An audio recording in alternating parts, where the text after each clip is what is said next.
दर्शकों नमस्कार, मैं महेश बिस्सा माई एस्ट्रो क्लब के कार्यक्रम में आपका हार्दिक अभिनंदन करता हूं। साथियों, आज हम बात करेंगे गोचर परिवर्तन के कारण मई 2021 का महीना मकर राशि वाले जातकों के लिए कैसा जाएगा। उनके इस माह में आय की और कारोबार की स्थिति कैसी रहेगी, जातक का दाम्पत्य जीवन और पारिवारिक जीवन कैसा रहेगा और संतान की स्थिति कैसी रहेगी और प्रेम संबंध कैसे रहेंगे और जातक के स्वयं का स्वास्थ्य कैसा रहेगा। इन सब के बारे में आज हम इस वीडियो में बात करेंगे। इस माह में गोचर स्थिति के अनुसार मकर राशि में शनि गोचर कर रहे हैं और द्वितीय भाव में कुंभ राशि में देवगुरु बृहस्पति गोचर कर रहे हैं और चतुर्थ भाव में मेष राशि में सूर्य और शुक्र गोचर कर रहे हैं और पंचम भाव में राहु और बुध गोचर कर रहे हैं और षष्ठम भाव में मिथुन राशि में मंगल गोचर कर रहे हैं और एकादश भाव में केतु वृश्चिक राशि में गोचर कर रहे हैं और द्वादश भाव में धनु राशि में चंद्रमा गोचर कर रहे हैं। और इस गोचर में होने वाले मुख्य परिवर्तन में शुक्र 4 मई को राशि परिवर्तन करके मेष राशि से वृषभ राशि में जाएंगे और 14 मई को सूर्य राशि परिवर्तन करके मेष राशि से वृषभ राशि में जाएंगे और 23 मई को शनि वक्री हो जाएंगे और 26 मई को बुध राशि परिवर्तन करके वृषभ राशि से मिथुन राशि में जाएंगे और 28 मई को शुक्र राशि परिवर्तन करके वृषभ राशि से मिथुन राशि में प्रवेश करेंगे। यह विशेष रूप से गोचर परिवर्तन रहेगा। साथियों, हमारा यह राशिफल गोचर पर आधारित होता है। अगर आपके जन्म के ग्रहों की स्थिति अच्छी होती है और वर्तमान में चलने वाली दशा भी अच्छी होती है तो यह गोचर जातक को अत्यधिक लाभ देता है, अन्यथा इन लाभों में कहीं कहीं कमी नजर आती है। साथियों, आपने अब तक हमारे चैनल को सब्सक्राइब नहीं किया तो तुरंत प्रभाव से सब्सक्राइब कीजिए और बेल का बटन दबाइए ताकि आगे आने वाला वीडियो तुरंत प्रभाव से आप तक पहुंच सके। मकर राशि वाले जातकों के लिए कर्म का स्वामी शुक्र है और शुक्र स्वयं चतुर्थ भाव में गोचर कर रहे हैं और अपनी सप्तम दृष्टि से कर्म भाव को देख रहे हैं। तो जो लोग शुक्र से जुड़ा कारोबार करते हैं उनके लिए यह माह विशेष रूप से अच्छा जाएगा। जो लोग सौंदर्य प्रसाधनों का कार्य करते हैं या एग्रीकल्चर का कार्य करते हैं या रियल एस्टेट का कार्य करते हैं या मैन्युफैक्चरिंग का कार्य करते हैं, कंस्ट्रक्शन का कार्य करते हैं या टेक्निकल का कार्य करते हैं, उन लोगों के लिए यह समय कुछ विशेष अच्छा रहेगा। इस माह में उनकी स्थिति पहले की तुलना में कुछ ठीक होती नजर आएगी। 4 मई को शुक्र राशि परिवर्तन करके राहु के साथ चले जाएंगे। राहु वृषभ राशि में उच्च के होते हैं और चूंकि कर्म भाव का स्वामी शुक्र साथ होने के कारण कारोबार में बदलाव की बात करेगा। जातक अपने व्यापार को आधुनिक बनाएगा, अपने काम करने के तरीके को आधुनिक बनाएगा, व्यापार को दूसरे व्यापारों के साथ जुड़ेगा या अपने व्यापार को बदलकर दूसरे व्यापार में चला जाएगा। ऐसी स्थिति इस माह में कहीं कहीं दिखाई दे रही है। इन सब परिवर्तनों के कारण जातक के धन खर्च की स्थिति अधिक रहेगी। जातक आय में वृद्धि करेगा लेकिन साथ साथ खर्च की स्थिति भी पूर्ण रूप से दिखाई दे रही है। आय में भी केतु एकादश भाव में होने के कारण कहीं कहीं बाधाएं रहेगी। इसके कारण जातक के लाभ की स्थिति में कुछ धीमापन रहेगा। जातक मेहनत करेगा, उसका प्रतिफल उसकी मेहनत के अनुसार नहीं मिलेगा, जिसके कारण जातक की मानसिक स्थिति कुछ खराब रहेगी। अब बात करते हैं सरकारी नौकरियों की। सरकारी नौकरियों वालों के लिए 14 मई तक का समय अच्छा है।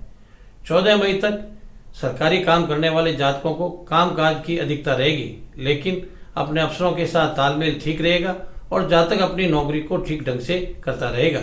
लेकिन 14 मई के बाद में स्थिति में परिवर्तन होगा। सूर्य मेष राशि से वृषभ राशि में चले जाएंगे और वृषभ राशि में राहु के साथ जाने के कारण ग्रहण योग बनाएंगे, जिसके कारण सरकारी डिपार्टमेंट में काम करने वाले लोगों को कहीं कहीं परेशानियों का सामना करना पड़ेगा। उनके इर्द गिर्द के लोगों से तनाव रहेगा, अफसरों के साथ तालमेल खराब रहेगा, काम में परेशानी रहेगी और मानसिक रूप से स्थिति बहुत खराब रहेगी। मान प्रतिष्ठा की हानि होने की संभावना भी कहीं कहीं दिखाई दे रही है। प्राइवेट नौकरी वाले जातक भी किसी न किसी रूप में परेशान रहेंगे। उनको नई नौकरियां मिलने में तकलीफ होगी और जो नई नौकरियों की ओर मुड़ जाएंगे उनको वहां भी कुछ न कुछ परेशानी का सामना करना पड़ेगा। इस माह में धन की स्थिति पहले की तुलना में कुछ ठीक तो हो जाएगी, लेकिन साथ साथ खर्च अधिक होने के कारण लाभ की स्थिति में वृद्धि कुछ धीमी रहेगी। अब बात करते हैं परिवार की। पारिवारिक दृष्टि से भी यह माह कोई विशेष लाभ देने वाला नहीं है, क्योंकि शनि की तृतीय दृष्टि होने के कारण परिवार के लोगों में तालमेल की कमी रहेगी, उनमें वाद विवाद की स्थिति रहेगी और कहीं न कहीं भाई बहनों में स्नेह घटेगा। परिवार के बुजुर्ग लोग भी जातक से नाराज रहेंगे। पैतृक संपत्ति या पुराने धन को लेकर भी कहीं कहीं वाद विवाद की स्थिति दिखाई दे रही है। अब बात करते हैं संतान की। संतान की दृष्टिकोण से भी यह माह कोई विशेष लाभ देने वाला नहीं है। संतान की परेशानी भी जातक को निश्चित रूप से रहेगी। संतान जो एजुकेशन में, उनको एजुकेशन संबंधी परेशानी रहेगी। जो नौकरी में है, नौकरी के संबंध में भी उनको कोई न कोई परेशानी रहेगी। और जिन संतान की सगाई जैसे रिश्ते कर दिए, उनको शादी में बाधाएं आती रहेगी। अब बात करते हैं प्रेम संबंधों की। प्रेम संबंधों की स्थिति भी इस माह में कोई विशेष अच्छी नहीं रहेगी। जातक पुराने प्रेम संबंधों को छोड़कर नए प्रेम संबंधों की ओर मुड़ने लगेगा और कभी कभी एक से अधिक प्रेम संबंध भी बना लेगा, जिसके कारण धन हानि, मान प्रतिष्ठा की हानि या मानसिक परेशानी बढ़ने लगेगी। अब बात करते हैं शेयर और सट्टे की। शेयर और सट्टे की दृष्टि से कहीं न कहीं अच्छा लाभ मिलने वाला है। अगर जातक लापरवाही करता है तो उसे निश्चित रूप से कभी कभी हानि का सामना भी करना पड़ेगा। अब बात करते हैं षष्ठम घर की। षष्ठम घर में मंगल अच्छी स्थिति में है। अगर कोर्ट कचहरी संबंधी मामले जातक के चल रहे हैं तो मंगल निश्चित रूप से इसमें विजय दिलाएगा। कोई व्यापारिक रूप से वाद विवाद है, उसमें भी जातक निश्चित रूप से विजय दिलाएगा। व्यापार के लिए धन की आवश्यकता हो रही है तो मंगल लोन आदि की व्यवस्था भी आसानी से करवा देगा। जो लोग मंगल से जुड़ा कार्य करते हैं, जैसे प्रशासनिक सेवा, मेडिकल सेवा, पुलिस, आर्मी संबंधी सेवाएं या स्पोर्ट्स संबंधी कार्य करते हैं, कामकाज की अधिकता निश्चित रूप से रहेगी, लेकिन कहीं न कहीं उनको लाभ मिलने की संभावना भी इस माह में बनी रहेगी। अब बात करते हैं सप्तम भाव की। सप्तम भाव पार्टनरशिप का घर है, लेकिन शनि दृष्टि होने के कारण पार्टनरशिप व्यापार की भी स्थिति कहीं न कहीं खराब रहेगी।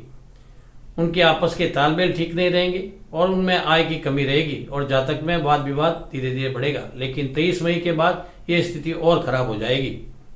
अब बात करते हैं दाम्पत्य जीवन की। दाम्पत्य जीवन भी कोई विशेष अच्छा नहीं रहेगा, उसमें भी कहीं न कहीं परेशानियों का सामना करना पड़ेगा।